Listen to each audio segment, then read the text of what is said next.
shooting massacre in southeast Tasmania. More than 30 people are dead and 18 injured after the 19-year-old gunman opened fire with a rifle in a Port Arthur coffee shop. Witnesses say the victims included a baby, several children and interstate and overseas tourists. This is where Australia's worst massacre began, a cafe at one of Tasmania's premier tourist attractions. And there were all gunshots going off and people were running up the hill screaming. And we didn't think much of it to start off because we thought it must have been part of the show, you know, some sort of people in period costume firing blanks or whatever. But then I guess we realised that it was not a joke because there were hysterical women. I wasn't in that coffee bar. We were supposed to be. We were just walking away. The kiosk. See? Well, there were people lying there, some dead. But we were sitting, chap. We were on the shooting, bing, boom, boom, and then we found out was 4 dead here, 2 dead there. What? It's unbelievable. We couldn't believe it, yeah. We couldn't believe it. And some people running around with blood on their clothes, you know. Oh, well, to be honest, I started crying when I saw the dead people. When it happened and they realised what happened, everyone just stayed where they were. No one sort of went to gawk. They just stayed away. And eventually... Because we were scared. Well, that's right. They didn't know where this person was. The person that done it all, he was in front of us and had parked the car at the same time we did, sort of thing. And we just walked off.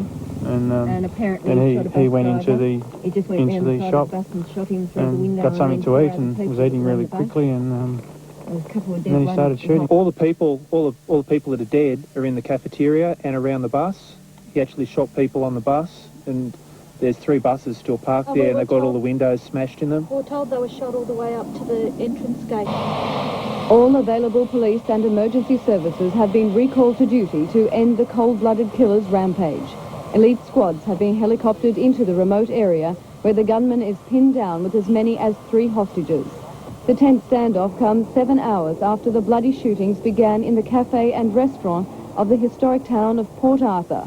It was crowded with excited tourists on its busiest day. About 3:30 this afternoon, we received a phone call here at headquarters that a man was firing indiscriminately into tourists and other people down at Port Arthur. The young man with the high-powered rifle chose tourists, locals and children, even a baby, as his victims.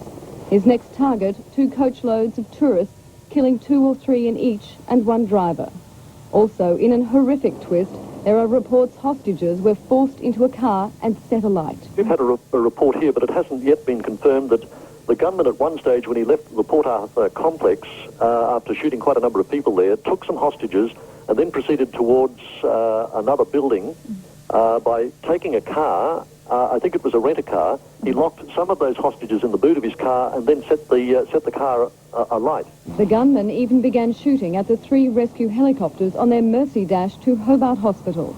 The massacre moved from the former convict settlement 2 kilometres up the road to the Fox and Hounds Resort, and then he took refuge at the bed and breakfast guest house. He is now armed with several automatic rifles. The small, isolated community of Port Arthur is reeling in shock. No degree of planning can turn around enable anything to be put in place that's going to turn and cope with a facility or a disaster such as this. Police are now negotiating with the gunman, but his demands are still unknown. The police are now in numbers down there dealing with the terrible scene down there, and as well as that, trying to do what they can to apprehend the offender. Just a few minutes ago, police have him sort of pinned down on the roof of the building, but he's still firing at police, so it's still a siege situation at the present time. As devastated residents fled indoors, roadblocks have been set up around the Port Arthur area to contain the gunman. The guest house is in dense bushland surrounded by water and a narrow stretch of land. Police believe it is well sealed off. It's not known why he decided to strike innocent tourists. As Tasmania's police resources are stretched, the Commissioner has called in help from Victoria and New South Wales. Those officers are expected to arrive to boost the force tomorrow. For tonight, the Commissioner pleaded with the gunman. All I'm hoping is that whoever he is will realise that the terrible damage he's done and will give himself up. Already there are messages of sympathy. Prime Minister John Howard said it was a shocking and senseless act. His thoughts were echoed by others. All Tasmanians and all Australians will be sick at heart tonight at this dreadful massacre.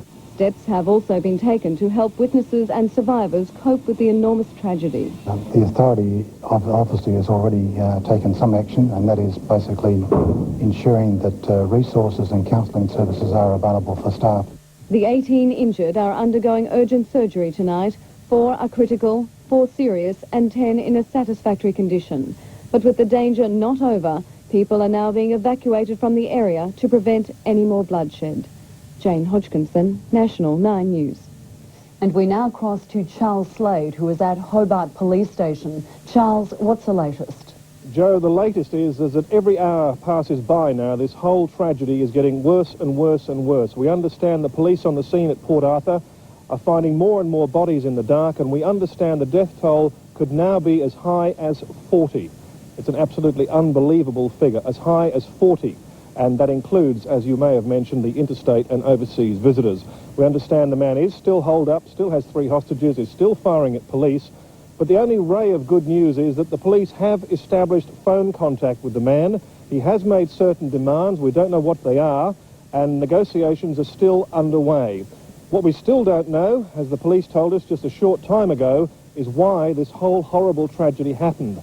Here's the Chief Commissioner of the Tasmanian Police, Mr. John Johnson, just a short time ago. No, we don't understand why it's happened. That is one of the major issues confronting the police at the moment, to determine why it's occurred. I can't tell you what the demands are. I think that would be wrong at this stage to tell you that, because we're in the negotiating period with the man.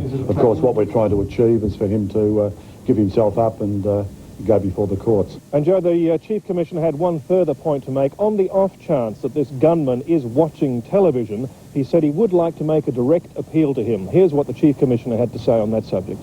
Well, I would make a direct appeal to him. I think why he's done this, no one knows, but if he's done it to make some point in life, he's made that point. Now's the time to come out and avoid any more bloodshed. So, Joe, that's the latest from down here at police headquarters in Hobart. Just repeating that they have got phone contact, negotiations are going on, the death toll is rising. As soon as we have any more information, we'll let you know. But for now, it's back to you in the studio. Thanks, Charles. And a special phone hotline has been set up for people concerned for relatives who may have been in Port Arthur at the time of the shootings. The number to call is 002 302 677. That's 002 302 677. A look at our national weather now. A fine